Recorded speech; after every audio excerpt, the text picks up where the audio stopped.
আর কি কি আলোচনা হয়েছে? আজকে আমাদের জাতীয় স্থায়ী কমিটির মিটিংটা রুটিন মিটিং। গত 11ই জুলাই হয়েছিল লাস্ট মিটিং, আর আজকে রুটিন মিটিং হিসেবে হয়েছে। এখানে আমাদের বিভিন্ন ইস্যু ছিল, দেশের সার্বিক রাজনৈতিক পরিস্থিতি, তারপরে সাংগঠনিক বিবিধ ইত্যাদি আলোচনা।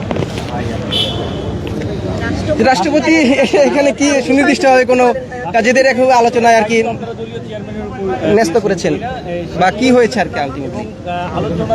রাষ্ট্রপতির নির্বাচনের বিষয়টি নির্বাচন কমিশনের একটা সাংবিধানিক এখতিয়ার।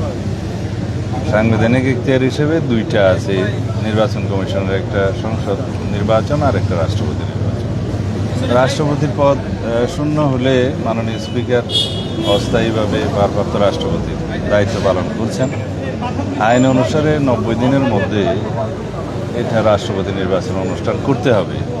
তো সেই লক্ষ্যে নির্বাচন কমিশন তো ইতিমধ্যে প্রেসে বলেছে কথাবার্তা যে তারা প্রস্তুত আছে রাষ্ট্রপতি নির্বাচন আয়োজন করার জন্য।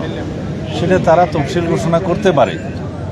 তফসিল ঘোষণা করলে দলের পক্ষ থেকে প্রার্থী কে হবেন সেই দায়িত্ব আমরা মাননীয় চেয়ারম্যান হিসেবে আমাদের মাননীয় প্রধানমন্ত্রীর উপরে স্থায়ী কমিটি, মানে কারো কোনো নাম প্রস্তাব বা এই ধরনের সিদ্ধান্ত নেওয়ার দায়িত্ব আমরা মানে চেয়ারম্যান হিসেবে, দলের চেয়ারম্যান হিসেবে তার উপরেই ন্যস্ত করেছি।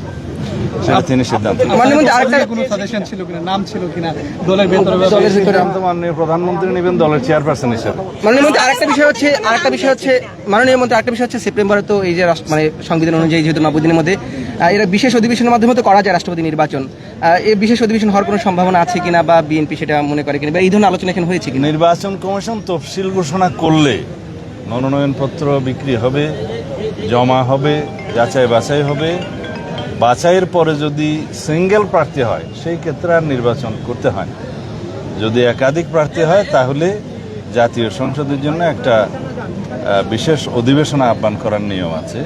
সেটা মাননীয় স্পিকারের সাথে আলাপ করে নির্বাচন কমিশন সেই দিনটি ঠিক করেন। স্থানীয় সরকার নির্বাচন নিয়ে কি সিদ্ধান্ত? স্থানীয় সরকার নির্বাচন বিষয়ে মাননীয় মহাসচিব কথা বলেছেন নিশ্চয়ই? বলেছেন আলোচনা হয়েছে, কিন্তু একটু বিস্তারিত যদি বলেন। বলেছেন আলোচনা হয়েছে নির্বাচনের জন্য ইতিপূর্বে মাননীয় স্থানীয় সরকার মন্ত্রী হিসেবে তিনি তো বলেছেন যে আমরা এবছরের শেষের দিকে অথবা আগামী বছরের প্রথম দিকেই স্থানীয় সরকার নির্বাচন অনুষ্ঠানের জন্য প্রস্তুত আছে। সেই হিসাবে প্রস্তুতি চলছে। ধন্যবাদ।